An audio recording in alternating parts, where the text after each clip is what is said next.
मित्रों, मैं पंडित चंद्रधर शर्मा गुलेरी जी के संबंध में आपसे साझा कर रहा हूँ। हिंदी कथा साहित्य में गुलेरी जी पत्र लेखन, संस्मरण तथा संकलन के लिए प्रसिद्ध ही नहीं रहे, बल्कि जयपुर के समालोचक पत्र का 1903 से 1907 तक संपादन किया और बाद में 1922 के समापन तक काशी नगरी प्रचारणी सभा की पत्रिका के संपादक के समय पत्रकारिता के विकास तथा पत्रकारों की उन्नति पर विशेष ध्यान दिया। काशी नागरी प्रचारणी पत्रिका के वर्ष 1921 के चारों अंकों में संपादकी के अतिरिक्त स्वयं उन्होंने 14 लेखों के माध्यम से भारतीय जनमानस के लिए प्रेरणादायक लेख लिखकर पीड़ित मानवता के प्रति अपने समूचे दायित्व का निर्वाह किया। वह ऐसे महापुरुष थे जिसने सदैव फकीरी का जामा पहना और प्रसिद्ध तथा अर्थ की परवाह न करके अध्ययन और शोधपूर्ण सामग्री को एकत्र करने में अग्रगणी रहे। हिंदी की प्रमुख पत्रिका समालोचना, इंदु, प्रतिभा, मर्यादा में अपने अथक परिश्रम के द्वारा चिट्ठीवाला, एक बीए, ब्राह्मण, कंठा तथा आलोचक आदि अनेक छद्म नामों से 1902 से 1922 तक लेखन में समर्पित रहे।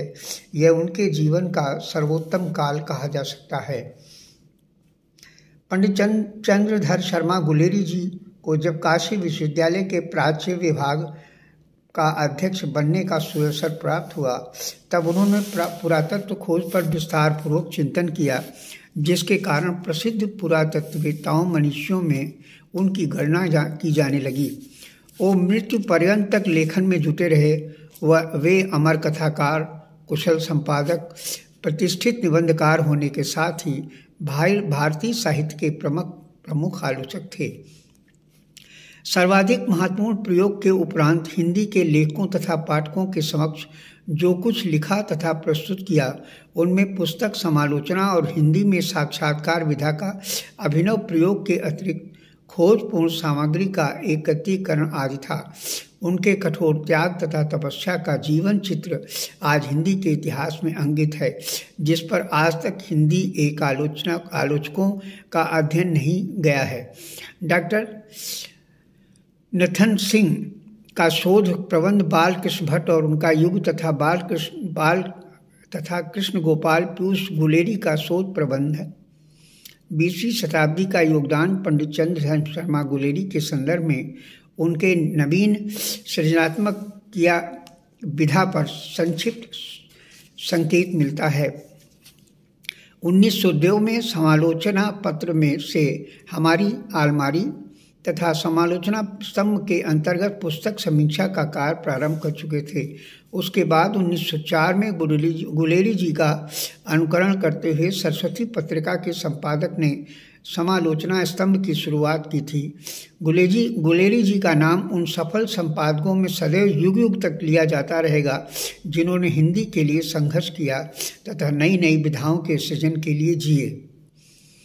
महामहोपाध्याय पंडित शिवराम शास्त्री के घर 25 आषाढ़ संवत विक्रम 1940 तदनुसार 7 जुलाई 1883 को गुलेरी जी का जन्म जयपुर में हुआ। शास्त्री जी वाराणसी तथा जयपुर राजघराने के सम्मानित केंद्र बिंदु थे, जिन्हें दर्शन शास्त्र, व्याकरण तथा संस्कृत में महाभारत हासिल थी। गुलेरी जी के पिता संस्कृत कॉलेज जयपुर के प्रधानाचार्य होने के साथ ही जयपुर राज दरबार के धार्मिक सलाहकार थे। घर में संस्कृत का वातावरण था। विद्वान पिता के सानिध्य में गुलेरी जी को 5 वर्ष के वय में ही संस्कृत संभाषण कला का अभ्यास हो गया। अमरकोश, 400 श्लोक, अष्टाध्यायी का एक बृहद खंड उसी समय से ही कंठस्थ हो गया था। 10 वर्ष की अवस्था में गुलेरी जी को भारत धर्म महामंडल की वार्षिकी पर भाषण देने के अवसर प्राप्त हुआ।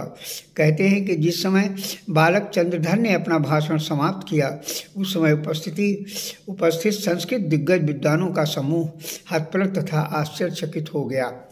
जयपुर के महाराज कॉलेज में गुलेरी जी को 1893 में ही अंग्रेजी व अन्य विषयों का अध्ययन करने का मौका मिला।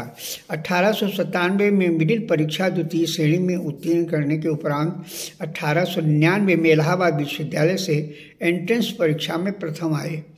जयपुर राज्य के शिक्षा जगत में उस समय तक एंट्रेंस में गुलेरी जी जैसे अभूतपूर्व सफलता किसी को प्राप्त नहीं हुई, जिसके कारण महाराजा जयपुर ने राज्य का स्वर्ण पदक तथा अन्य अनेक पुरस्कारों से उन्हें सम्मानित किया। एमए की परीक्षा उन्होंने कलकत्ता से दी, जिसमें अंग्रेजी परीक्षा में द्वितीय स्थान मिला। 16 वर्ष के वय से ही गुलेरी जी का जीवन सामाजिक कल्याण के कार्यों की ओर मुड़ने लगा। उन्होंने जवाहरलाल जैन वैद्य के संपर्क में आकर जयपुर में पुस्तकालय तथा नागरी भवन की स्थापना में अपना महत्वपूर्ण योगदान दिया। प्रतिभा के धनी होने के कारण नॉर्थ बुक स्वर्ण पदक से सम्मानित हुए और बाद में 1903 में इलाहाबाद विश्वविद्यालय की बीए परीक्षा में प्रथम श्रेणी के साथ स्नातक में प्रथम स्थान प्राप्त करके विश्वविद्यालय को गौरवान्वित किया।